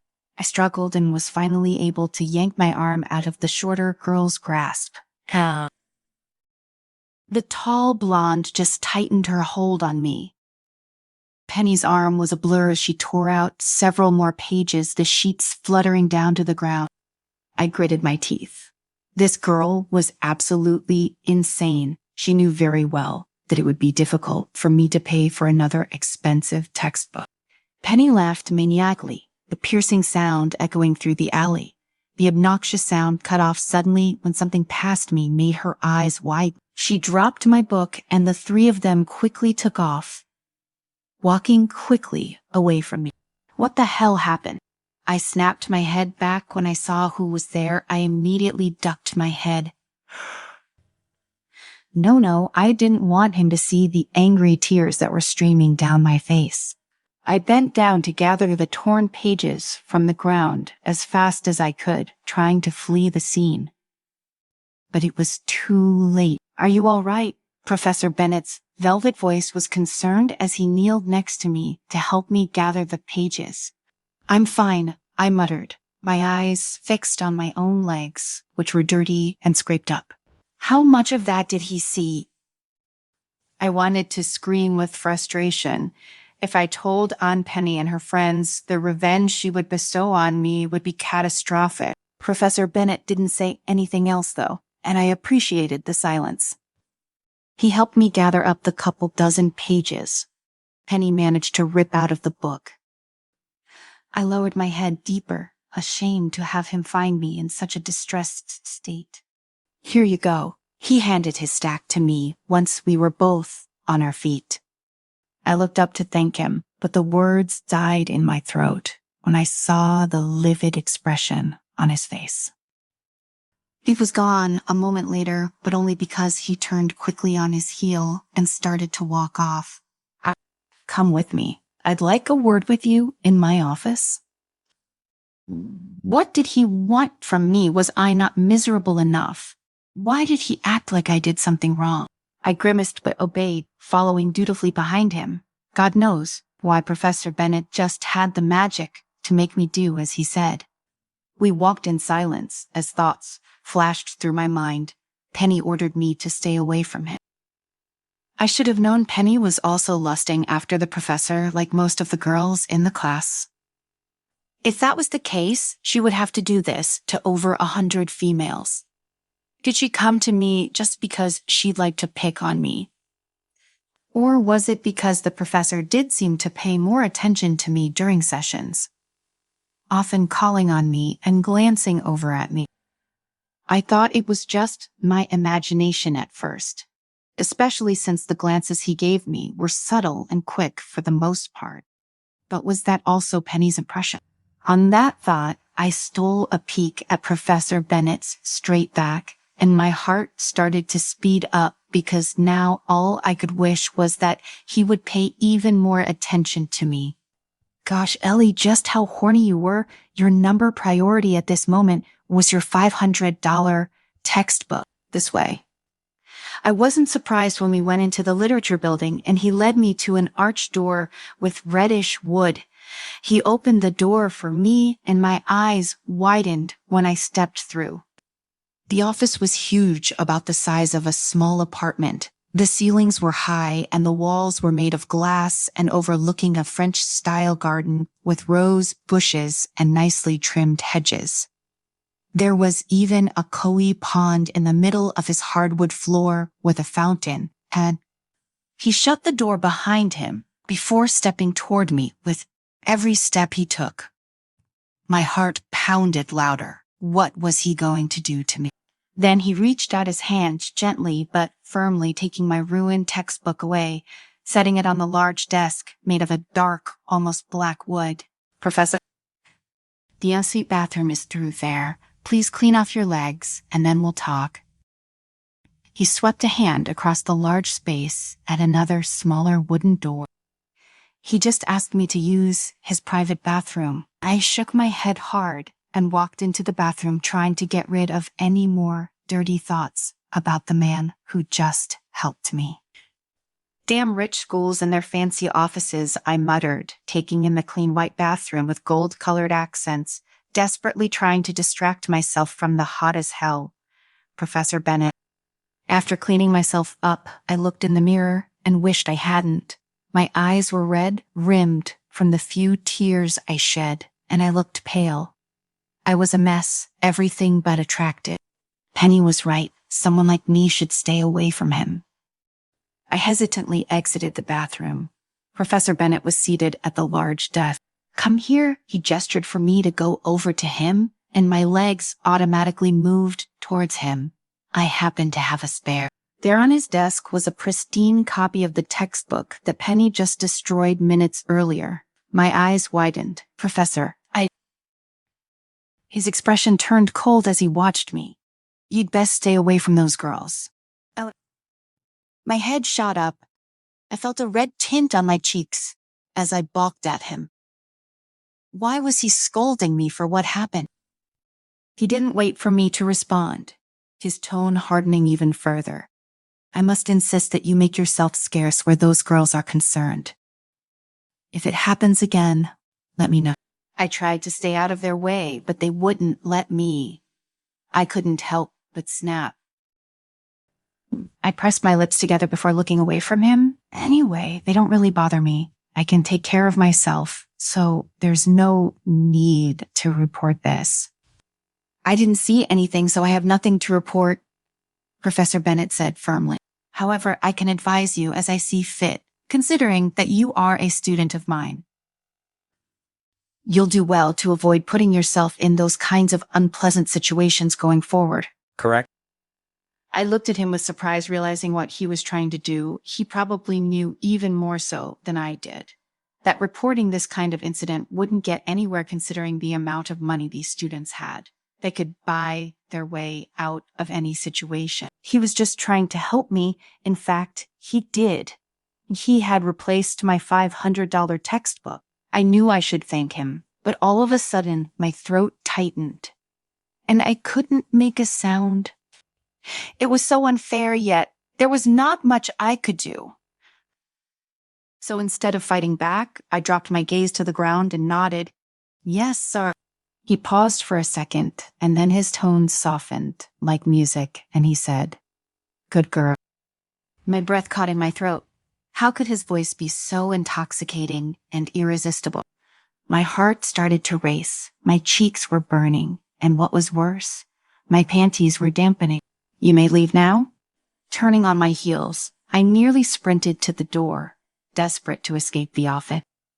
If I spent one more second there, he would definitely notice how much he had aroused me when he called me good girl. Chapter 9. I'll do it. I pushed some scrambled eggs around on my plate, trying to muster up an appetite.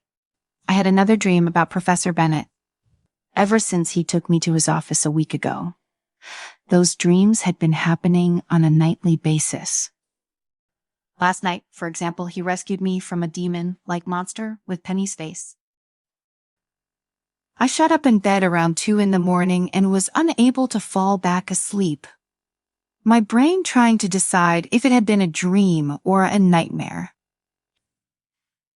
Aiden sat down next to me with his tray, pushing some of his sandy-colored hair out of his bright blue eyes. Morning, only you. Mal's over there still in line, I answered. Okay. Aiden seemed to be a bit disappointed. Then his gaze landed on my plate. Hey. You okay? Not feeling well? I'm fine, Liz. Tell me what's bothering you. He took a big bite of his chocolate pancake. I sighed. I'm thinking how difficult it is to get a good grade on my literature lesson. Another lie. I couldn't really share my ridiculous lust over my professor, nor did I want to tell him the stuff about Penny, knowing that Aiden was the type to confront the bully if he learned that she was messing with me. I would appreciate the sentiment, but I didn't want Aiden to get in trouble, especially over something trivial. How so? I don't know. I just don't get him. I pressed my lips together for a moment. Sometimes he's really nice, but most of the time, I get the feeling that he likes to pick on me. Otherwise, why would he only ask me questions when he knew I didn't know the answer? Aiden scoffed, suddenly surprising me. He narrowed his blue eyes into icicles. I wouldn't worry about it. That professor is a weird one, the way he always has girls fawning over him. It's kind of sick, really. I tried to hide my amusement. It was obvious that Aiden was jealous, and I could hardly blame him. Aiden was one of the school's pretty boys. He was used to getting a lot of attention from girls. I tried not to grin as I deduced that Aiden saw Professor Bennett as competition. Professor Bennett can't help it if girls find him attractive, I said, shaking my head fondly at Aiden. He was such a dork sometimes. I sent a smirk his way. I seem to know another guy who has a similar problem. I regretted my attempt at teasing Aiden immediately when his eyes lit up as he looked at me. Hopefully. A sly smile appeared on his face, and he leaned forward from his spot across the small table we shared. And how would you know that I have that problem? I leaned back, rolling my eyes at him. It was Aiden's way of wanting to hear anyone, to compliment his good look, not giving him that pleasure. I moved away from my friend and laughed. Hi, Saman, Aiden. I have eyes, obviously now. Would you please stop leaning over my breakfast? We gotta finish eating if we're gonna get to class on time. Aiden relented with a light chuckle. There goes the nerd girl being all uptight again. Giggled, relieved. This was what I loved when Aiden was my friend as opposed to some weirdo trying to hit on me. I waved at Mel, who was walking over with her breakfast tray. She slid into a chair next to Aiden, her chocolate brown eyes shining with excitement. I raised an amused eyebrow. Something happened. I asked knowingly, used to seeing that look in her eye. The Edenbrook Gala is only a couple of weeks away, Mal gushed, setting her tray down so that she could throw her hands around animatedly. Aiden leaned away from her slightly so her hand wouldn't hit the side of his head. Aiden rolled his eyes good-naturedly. It's impossible to not hear about it these days. He drawled, this will be our third one, and I still don't get what the big deal is. The Edenbrook Gala was a fair of sorts, a glorified club fair where students showed off what their respective clubs were working on. Aiden and I were equally unenthusiastic about the school's biggest event of the fall semester, but for entirely different reasons. He was dreading the amount of work we were doing to prepare. Everyone would be required to attend club meetings after classes, which would cut into his social life. To me, I didn't particularly see the event as a waste of time if it wasn't so lavish and over the top. The one-day gala had to cost tens of thousands of dollars with the expensive food that was provided and the decorations that really should only exist at black tie events. I rolled my eyes, damn rich kids. The gala was more of a way for these wealthy students to show off than for the purpose of building a sense of community in Edenbrook Academy. Ellie, do you have any ideas what your theater club is going to do? Mal asked. I shrugged. I'd be fine with whatever the rest of the club members decided on. We were working on a musical, and I'd much rather spend time practicing the musical than preparing for an expensive party. We'll come up with something, I guess. Are you going to perform? Almin's voice was exciting. I haven't seen you dance on stage for a long time. I don't know about that. I grabbed my backpack and my tray. The only thing I know is if I don't get going, I'll be late for my Shakespeare class. Oh God, Mal waved at me, understandably. She was well aware of Professor Bennett's expectation of punctuality by now. Get going, girl, later. When I arrived at the lecture hall, Professor Bennett was already there. As usual, he was dressed in his usual gray suit. I should have gotten over the fact that he was hot as hell by now. But every time I looked at him, somehow I found him more handsome. My favorite part of the class was hearing him read lines of Shakespeare. He had a perfect, deep, velvety voice. I wondered briefly if he considered going into theater himself at some point. The tickets to any play he was in would sell out. I had no doubt. While it was nice listening to him speak, indulging myself in his intoxicating voice, the problem was I started to find it hard to focus on what he was actually teaching. Lastly, I have an announcement. I snapped out of my daydreaming when Professor Bennett's eye landed on me for the first time today. I'm under the strong impression that many of you who are involved in the gala may resent it due to the amount of effort, time, and money it takes outside of class time. I swore when he said money, that was to get my attention. Did he notice that I was a bit distracted?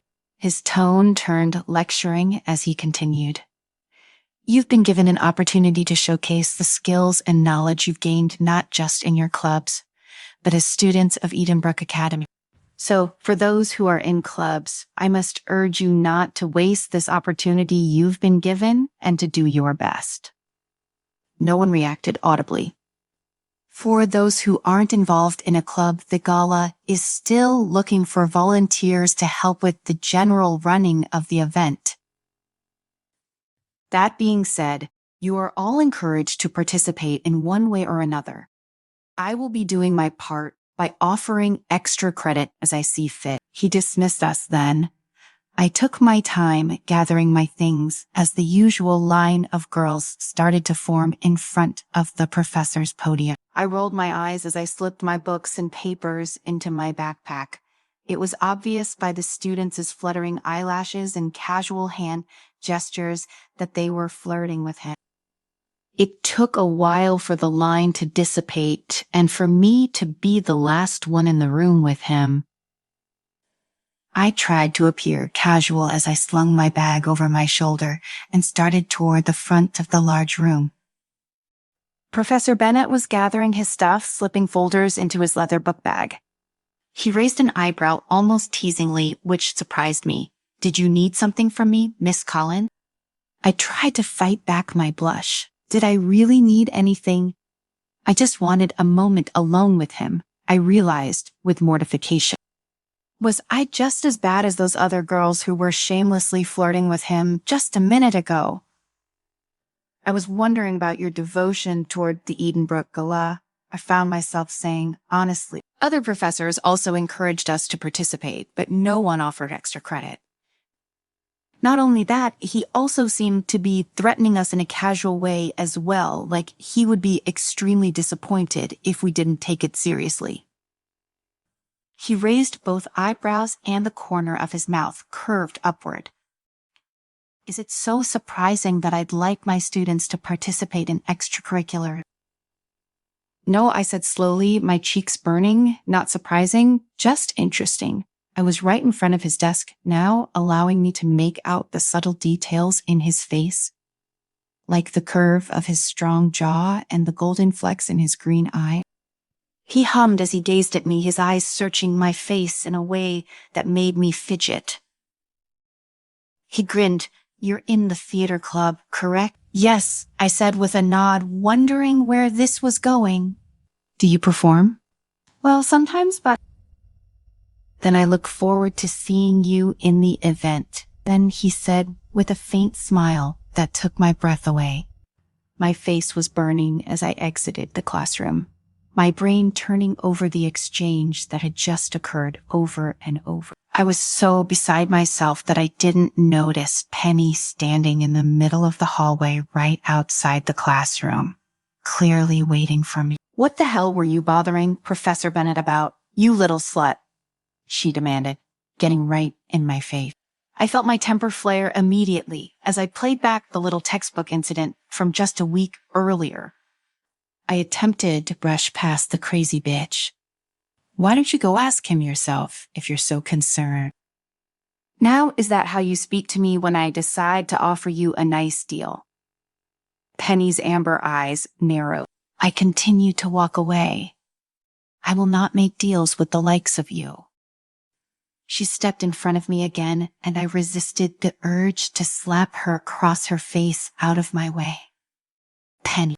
Penny rolled her eyes, not the least bit intimidated by me. "You want me to leave you alone, right?" My eyebrows shot up in disbelief. "And why would you ever do that?" "Let's say if the theater club wins the gala competition, I'll agree to pretend that you don't exist. But if my club, the debate club, wins, you have to leave your club." I stared at her in disbelief. Forcing me to leave the theater club might seem like a big deal, but it was common knowledge that being in a club gave huge advantages to students in Edenbrook. For example, the theater club had large connections to agents, local theaters, and entertainment companies. Through various performances, club activities, and networking events, not only we could gain valuable experiences, but also we were more likely to secure jobs after graduation. I was just about to shoot down her ridiculous deal when I saw Professor Bennett exit the classroom. Panic immediately ran through me when he spotted us and started to walk over. This was bad. If Professor Bennett came over and defended me, Penny would only hate me more and find more ways to make my life a living hell. Plus, I really didn't want him to save me a third time. Penny's face looked as if it was carved out of stone. She clearly wasn't going to back down. So I groaned. Fine, whatever, I'll do it.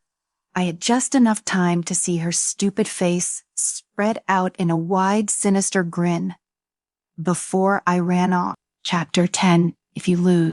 I still don't understand why you would make a deal with that devil witch. I flinched at the reprimand. Mal was clearly irritated. She was angrily stabbing pins into the large mannequin that stood in the middle of our dorm suite. She was currently working on one of the costumes that would be used during the theater club's gala performance. Yes, the club had decided to put on a small show during the gala, and I was also asked to perform. I tried not to look at the ruffles and ribbons on the costume.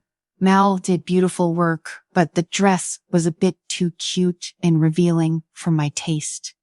I was across the room from her, practicing the dance for the show in front of our large mirror that spanned an entire wall. When I was young, I used to dance and I loved it. In fact, if it wasn't for my father losing his job due to health reasons, I probably would still be dancing and pursuing my dream of being a professional dancer. However, I hadn't had time to dance much in the past few years because I had to work on keeping a good grade so that I would be eligible for a full scholarship. I know it was dumb, but I am so sick of her messing with me just because I'm not a snobby rich kid. I paused and added, no offense, you and Aiden are exceptions. Of course. Mel just rolled her warm brown eyes, used to me ranting about spoiled rich kid. Her family was loaded as well. They were in the jewelry business, but she never acted like she was better than others. It wasn't just dumb. Ellie snapped, shoving another pin into the tiny dress. It's downright reckless. Penny is obviously just doing this to gain even more control over you. Is that really what you want? Of course not. I gritted my teeth. Penny isn't going to gain control over me because we're not going to lose this competition. Ellie sighed, shaking her head. She set her tools down so she could put all her energy into giving me the most doubtful. Look. I appreciate that you think my costume designs are good enough to carry the whole theater club, but I'd like to remind you that Penny Scranton is in the debate club. I wouldn't put it past her to use her arguing powers to win this year, just like she did last year. Mel and I weren't 100% sure that Penny cheated last year, but the debate club's booth that offered advice on winning any argument didn't deserve first place in our opinion. Mel thought she noticed Penny attempting to sweet-talk the judges, but we never confirmed our suspicion. I shook my head and winked at my best friend. I have a plan. I told her. A plan, she repeated flatly. What plan? Well, a plan that is currently pending. I amended with a light blush. I gotta see if I can pull a few strings of my own. Penny isn't the only one with connection. Mal just continued to stare at me in disbelief as I crossed the room and grabbed my book bag off of my nightstand. Where are you going? She called behind me. Office hours, be right back. I slipped in my black flats and snatched my key. With Professor Bennett, she asked before I could open the door to leave. Is the scary professor calming down a bit? I forced my face to fall so I could pass it off as passive. He's actually not as bad as everyone makes him out to be, I said. He really cares about Shakespeare and helping others care about it as well. He makes the class interesting by reciting different plays really well too. Mal's confused expression morphed into one of pure shock. What the hell, Ellie? You've got the hots for him, don't you? I scoffed and looked away. What? No, of course not. I looked down and muttered, well, he's kind of cute, but whatever. Oh, Mel whistled low and giggled. Man, girl, you've got it bad, it sounds like. I did not. I snapped before glancing down at my watch. Look, I better go. Mel just laughed openly. Yeah, don't want to be late for lessons. Don't want to be late for office hours. What else you don't want to be late for? She teased, waggling her thin eyebrow. I opened the door. By God, hope he recites some love sonnets for you. She yelled after me as I slammed the door shut. I'd only just recovered from Mal's relentless teasing when I arrived in front of Professor Bennett's office door. I was just about to knock when the door opened and a different man appeared in front of me. He was clearly a professor as well, with his bay-colored suit. He looked to be the same age as Professor Bennett. His hair was a light brown, and his eyes were large and matched his hair color. His facial features were rounder than Professor Bennett's, but he was still cute. It took me a moment to realize that he was Professor Vincent Lewis. If memory serves, he was one of the professors at the School of Business in Edinburgh. He didn't notice me since he was still chatting with Professor Bennett, even as he stood in the doorway to leave. Thank you for your input. The mild-mannered professor was saying, you know how these kids are. They just don't have the same level of drive as we did back when we were in college. They can be persuaded, I heard Professor Bennett say from deeper inside the room. Good luck. Thanks, he said, grimacing slightly. He turned his head and noticed me, his eyes rounding slightly. Oh, excuse me. He held the door open and stepped aside. Are you here to see Professor Bennett? Yes, sir. I nodded with a shy grin. Now that Professor Lewis moved out of the way, I could see into the office. Professor Bennett was seated at his large mahogany desk. He was a bit surprised when he saw me. Come in and have a seat, Miss Collins. The simple order had me shivering as Professor Lewis shut the door behind him, leaving the two of us alone. I had been confident about coming in today and still was, but now that I saw him, I didn't know if I had made the right choice. How can I help you? He started the conversation. Today he was wearing a pair of glasses, and that only made him look more striking. A stack of paper was in front of him. I saw a mess of red ink on the sheet on top and realized that he was grading. Professor, would you mind looking over the rough draft of my Othello paper? I'm having some issues with my thesis statement. I offered him my essay and my heart rate was increasing slowly. Professor Bennett accepted the pages, immediately scanning the lines, his green eyes shifting back and forth as he read. I couldn't help but bite my lower lip as I watched him.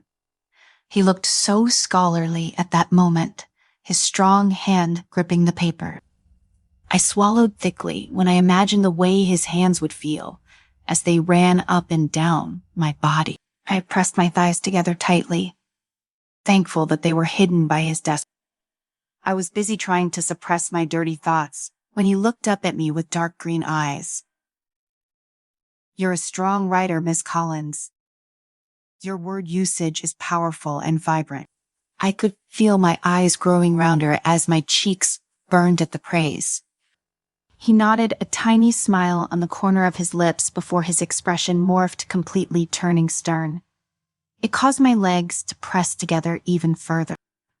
That said, you're right that your thesis could use some work, and I'm sure I don't have to tell you that the thesis is the most vital portion. Then why was he telling me that if he didn't think he needed to? I nodded, yes, sir.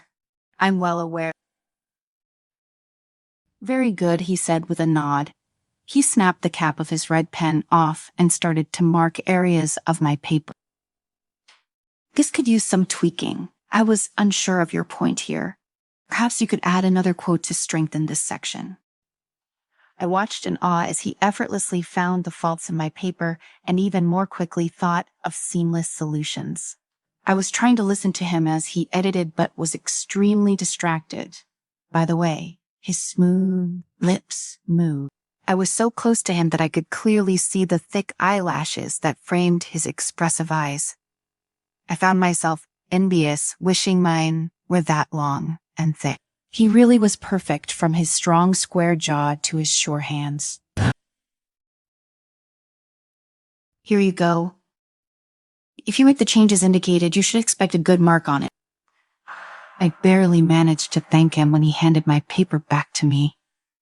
Seeing me still not intent to leave, he raised an eyebrow. Anything else? I swallowed nervously, but then straightened, tilting my chin up confidently. Yes, as a matter of fact, I made a deal with Penny Scranton. He put down his pen and folded his hands under his chin. Not daring to meet his gaze, I lowered my head and told him about the deal as fast as I could. However, I wasn't prepared for the way his features darkened. I'm not just doing this to get her off my back, I explained, thankful that I had thought all this through before coming to my stern professor. In fact, it would benefit our club greatly since the prize is thousands of dollars of club funding. My friend pays for the costume supplies out of her own pocket, and even though I know she can afford to do it, it would be much better for our club if we were able to fund all of our own stuff. He didn't speak for a long moment, his face seeming to darken even further as he stared at me. Why would you make such a deal? His voice wasn't loud but cold, but it caused the hairs on the back of my neck to stand on end. Didn't I warn you to make yourself scarce? I swallowed. Yes, but she is the one who sought me out, and besides, by trying to actually win the gala competition, we'll be able to recruit more talented students as well. This could be great publicity for the club. He didn't seem to be faltering even in the slightest, so I quickly pulled out a stack of papers from inside of my book bag and plopped it on top of his desk. I have a plan that I believe is foolproof, I said, making my voice firm with confidence. Please take a look. Professor Bennett gazed at me for a long moment before relenting and picking up the stacks of papers. I almost let out a huge breath of relief when his eyes slowly lit up as he went through the pages. Impressive. He let out a long sigh, but his strict expression didn't change. While I'm pleased that you're not going into this completely blind, you know that I am not one of the judges for the competition. Even if I was, I still wouldn't be able to give you any preferential treatment. I felt my cheeks heat up with annoyance, offended that he would think that I understand that perfectly. If you were one of the judges, I most certainly wouldn't be coming to you to begin with. He looked at me with a bit of confusion on his face. Then I don't understand. Professor, I know you have connections to people who could help with what I list in the plan. Do you mind introducing me to them? His thick eyebrows furrowed. No, I don't mind. However, even if you were to cut down the cost by only using limited professional services, I fail to see how you plan to pay for these required equipment and devices. They won't be cheap. I had thought of this as well. I tilted my chin up a bit further. Once we win, we'll have the funding and we'll pay for it that way. Professor Bennett chuckled, clearly amused, but his eyes were filled with interest. And if you lose, I straightened in my seat and smirked. I won't. This part has ended. Thank you for listening. If you would like to continue listening to the next part, please let me know by leaving a comment.